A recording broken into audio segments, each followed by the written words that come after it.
doing today? Hi, my name is Kendall Crawford, and I am the Richmond community organizer with the Virginia chapter of the Sierra Club. I want to welcome you to the Do the Right Thing McAuliffe Day of Climate Action for RVA.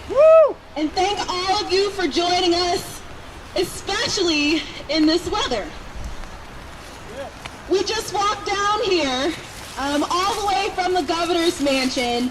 Now, I'm not sure if he was inside or not, but I'm sure he heard us, and he will keep hearing us. Yeah, we're loud and proud. We were letting him know that Virginians want climate action. Virginians want clean power. And Virginians want a strong clean power plan. We have some great speakers for you all today, but I want to let you all know what's happening and why it's so important that you are here right now. Today we stand with people at other events happening in almost a dozen locations all across Virginia. From Abingdon, Roanoke, and Danville to Hampton Roads, Northern Neck, Charlottesville, and Alexandria. From power plants in the history of the United States of America. This is so exciting because the biggest portion of our country's carbon emissions comes from the energy sector. We have collected over 4,000 petitions statewide thus far to Governor McAuliffe, asking him to champion a bold Virginia clean power plan that cuts carbon. Amen. And we're going to keep on collecting them throughout the end of this month. We call on Governor McAuliffe to continue to support a strong clean power plan that includes total carbon pollution reduction in Virginia. Governor McAuliffe has done a lot, but there is still more left to do. We applaud and appreciate him for continuing to usher climate action forward, but never before has a Virginia governor had a greater opportunity and responsibility to reduce carbon pollution while growing a clean energy economy. We want it now. We ask that he continues to veto legislation that attacks climate action and limits the Department of Environmental Quality's ability to create and implement a strong clean power plan for Virginia. Right now, our opponents in the General Assembly are trying to block funding in the state budget for the Clean Power Plan. Neanderthals. As it reads right now, the budget would prevent our state from moving forward at all on the Clean Power Plan. We've got to move ahead. We do, and that's why we're calling on Governor McAuliffe today to continue his support for the Clean Power Plan and demand that he vetoes these attacks on climate action. Throughout the day today, I want to encourage you to sign the petition to the governor if you have not, and to use social media to share photos. If you're on Twitter, you can tag @GovernorVA and use the hashtags #ActOnClimate and #VACleanPower. We have some excellent speakers lined up for you today, as I said earlier, and I won't stand between you and them any longer. Our first speaker is State Delegate Jennifer McClellan from the 71st District. She was first elected to the House of Delegates in 2005 and serves on the House Commerce and Labor, Courts of Justice, and Education Committees. Delegate McClellan. Thank you. Well, I'm going to be brief because I didn't block the sun with my umbrella, but I also don't want my allergies to turn into something worse. So I am going to be brief, but I was asked to come and sort of talk about what the General Assembly can do to make sure that we cut carbon emissions. And really, it's been more a matter of what I and the other Democratic caucus members have been fighting against with Governor McAuliffe. As you know, there were bills passed that would prevent the clean energy plan from moving forward without approval of the General Assembly. And given the makeup of the General Assembly, they're very unlikely to approve anything. He vetoed that. They also passed legislation to extend the coal tax credit, which not only moves in the opposite direction, it's one of the least effective tax credits ever. They say they're doing it to help the coal miners, but the fact is we need to make sure that coal miners are getting trained for new jobs, because the future of energy is clean energy, and until we recognize that, we're never really going to help those folks. And by the way, they can help them out tremendously if we expanded Medicaid, but that's another issue. So, we're fighting the good fight. We do need your help. I want to thank all of you that I see coming to the Commerce and Labor Committees, to especially when we have the energy night with all of the energy bills, the solar bills, to show your support, to show your opposition to bills that will move us backwards. Keep doing that. Those of you who live here in the city, for the most part, you've got representatives who are doing what you want them to do, but for your friends that live in Republican districts, make sure that they have their voices heard all year round, and make sure that their delegates hear that they want. It's important. You know, I want to make sure that my 11-month-old daughter is able to visit Miami and not go and say, oh, well, you know, Miami's underwater. So that's just, you know, between that and you know, increased pollutants in the air that are affecting people's you know, quality of life and breathing. It's very important if we're gonna keep everything, economic development, health, clean water, clean air. It's critically important that we don't give in to the climate change deniers. It is scientifically proven. Climate change is man-made. We can slow it down, if not reverse it. We can create new jobs. You know, we put a man on the moon because we put the force of government behind it. We can turn things around and have, you know, clean power sources that create new industries and new jobs. But we need you there helping us fight the fight. So thank you all for coming out, especially in this weather. Keep it up, and I'll make sure that the governor gets these petitions. I'm pretty sure he already has. They've already been delivered. If not, we'll make sure that he gets them, because I'm not sure he's in town today, but he will be back next week. So thank you all again, and have a great day. Thanks so much, Delegate McClellan. Thank you so much for being out here in this weather. Our next speaker for you all is Jeff Nicholson. Jeff Nicholson is the Director of Development for Segura Solar, which has just opened up a satellite location on West Clay Street here in Richmond. All right. Go Solar. Segura Solar has also recently been selected as the sole installer for the Richmond Community Solar Co-op, organized by VA Sons. Jeff Nicholson. Thank you, Kendall. Got to go a little higher for me. Thank you. Thanks a lot, Kendall. I am really happy to be here. I actually like the rain. I might hit the river later. I brought my kayak with me. And I like this April weather. April makes me very happy, not just because it's Earth Day, and not just because we see the rejuvenation in all the plant life around us, but because it's also Segura's birthday. Next week we will be 5 years old. And 5 years ago, Segura Solar consisted of two guys who had two things in their possession. First was a really beat up Honda Civic with a ladder strapped to its roof. And the second was just an unshakable grasp of the American dream. And we've since moved on from the Civic. We kept the steering wheel, put it up on the wall. But we still have that dream, and I think we've actually achieved that dream. We now have more than 50 employees in solar energy in our company. We've installed many megawatts of solar power all across the Commonwealth. And while I'm very proud of what our company's done, we're not alone. There's other companies out there doing the same thing. You know, there's many firms out there who are creating new jobs where there weren't jobs before by installing power plants where nobody thought a couple of years ago you would ever see a power plant. And nationally, it's just staggering how fast the solar energy industry is growing. Last year, the solar energy industry added jobs at a rate 12 times higher than the general rate of job creation in this country. Last year was the third year in a row that solar jobs grew by 20% a year. Last year, as of this year, about 250,000 people work in the solar energy industry in the United States. And last year, 30% of all new energy projects that came online, 30% of the power generating capacity that was built last year was solar energy.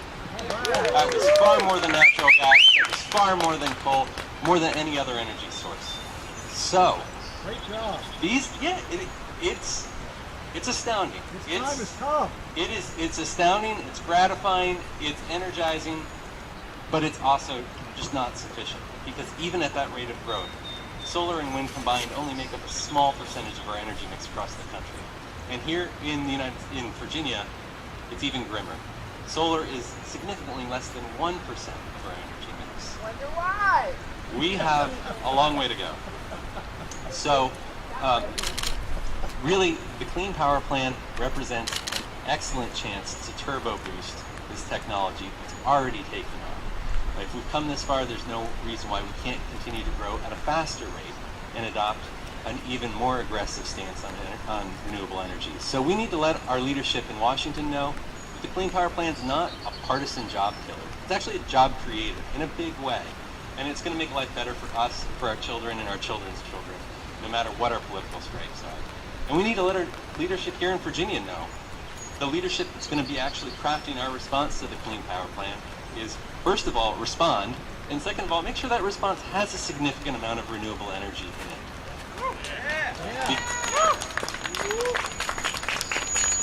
They have the choice of achieving our compliance through energy efficiency and renewables, or leaning towards things like clean burning natural gas, is what they say, or a nuclear regulator or a nuclear reactor that could take decades to get approved. Well, we don't have decades. We need to act now. I mean, this is really the most serious challenge of our generation, perhaps of all of humanity's history. And when I was a kid, I was obsessed with superheroes and I dreamed about saving the world. And now I've got this cool grown-up job that pretty much involves saving the world, and I feel really lucky about that. But there is a lot of world out there to save, and I can't do it alone. So we all need to work together and achieve a reality where economic activity doesn't mean environmental harm. Energy doesn't mean carbon. And a future that looks bright and sunny for us all.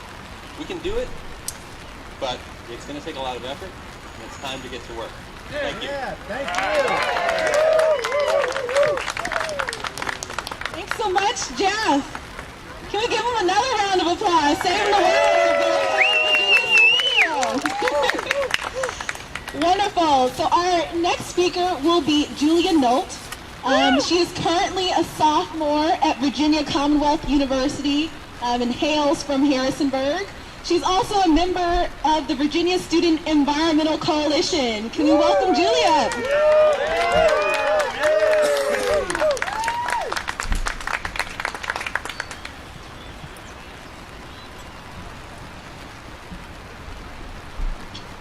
Hey everybody, it's great to be here today. So Virginia Student Environmental Coalition is a group of student organizers from 10 schools across the Commonwealth of Virginia, fighting for environmental and climate justice. Many times our generation has been called uninformed and uninvolved, but that's not true. We are involved and we are taking action. Save the world. On March 17th, 35 students from VSEC occupied the Department of Environmental Quality, demanding that Director Paler repeal the permits that allow Dominion to dump 255 million gallons of treated coal ash wastewater into the James and Potomac rivers. Good for you all. Bravo. Other demands were that the current permits are reissued only after an investigation of Dominion's illegal dumping of untreated wastewater into Quantico Creek, and that the permits for coal ash wastewater release are written to comply with the best available technology standards in accordance with the Clean Water Act, and that a mechanism for third-party monitoring is implemented. We occupied the DEQ for 3.5 hours, and Paler knew we were there, and he talked to the secretary, and told us that he wasn't coming down, and it was also his birthday. So after 3.5 hours, 17 of us were arrested. All right. And the cost of being arrested is very small compared to the price that future generations will have to pay due to the destruction of soil and water and wildlife. Yeah, good for you guys. As a result of this action and continued pressure from VSEC and other organizations, Dominion is now on the defense. Dinosaur. We will continue to take action until these decisions are revoked. Yeah. Go for it. This requires immediate response because they are proposed to start dumping in April. Here goes our river. This is April. Yeah. Virginia is my home. I was born and raised here I was born and raised in the Shenandoah Valley, and I believe it is my duty and our duty to protect our home from corporations that want to exploit Virginia's natural beauty for their profit. Yeah. Run for governor. Good job. Thanks so much, Julia. Can we give her a big round of applause? And our last speaker of this portion of the rally will be a professor from University of Richmond School of Law, Noah Sachs. Hey, Noah. Thanks, Kendall. And thank you all for coming out on this rainy day. I don't know about you, but I am really inspired by the crowd that's here.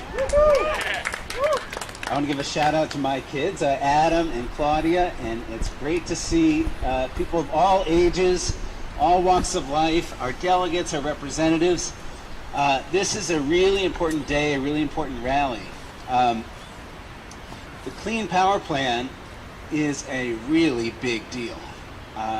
And I want to give a shout out also to President Obama for pushing this through. You know, in the environmental movement, there's some periods where it's just a long slog and where we're on defense a lot. But if we look at the past few months, there's been some tremendous victories. We had the Paris Climate Agreement in December. We had the cancellation of the Keystone XL pipeline. We had the decision not to do offshore drilling off the coast of Virginia and other places. So there's a hand for that.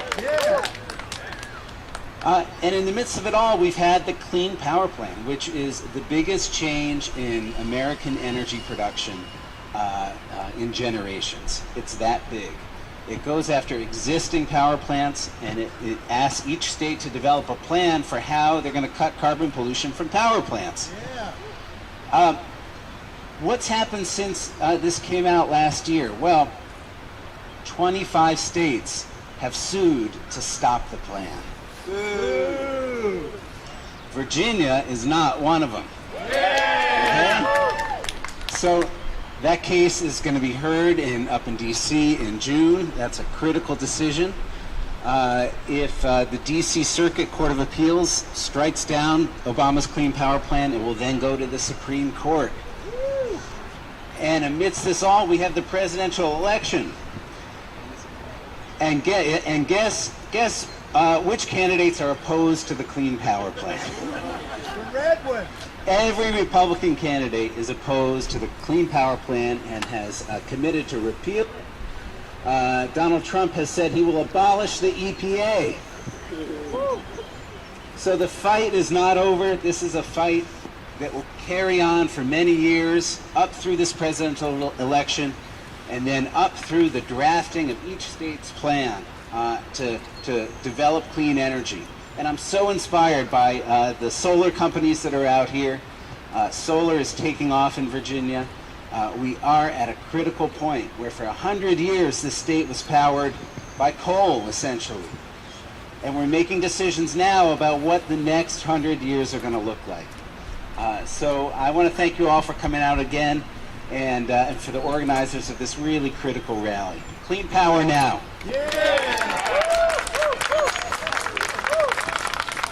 Thanks so much, Noah. So I'd just like to remind folks, if you have not signed in, please find Alyssa, who is in the yellow and pink rain boots. Now, before I pass the mic to Mariah to lead us in our action today, I'm hoping that we can all just gather for a quick photo with our Richmond Says Governor McAuliffe, Do the Right Thing, Cut Carbon Now banner. So if we can just gather for a quick photo, and then I'll hand it off to Mariah to lead our action.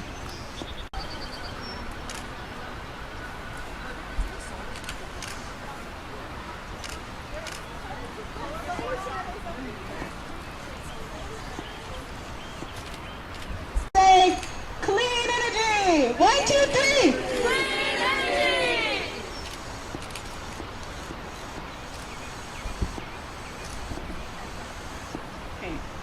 Thank you so much.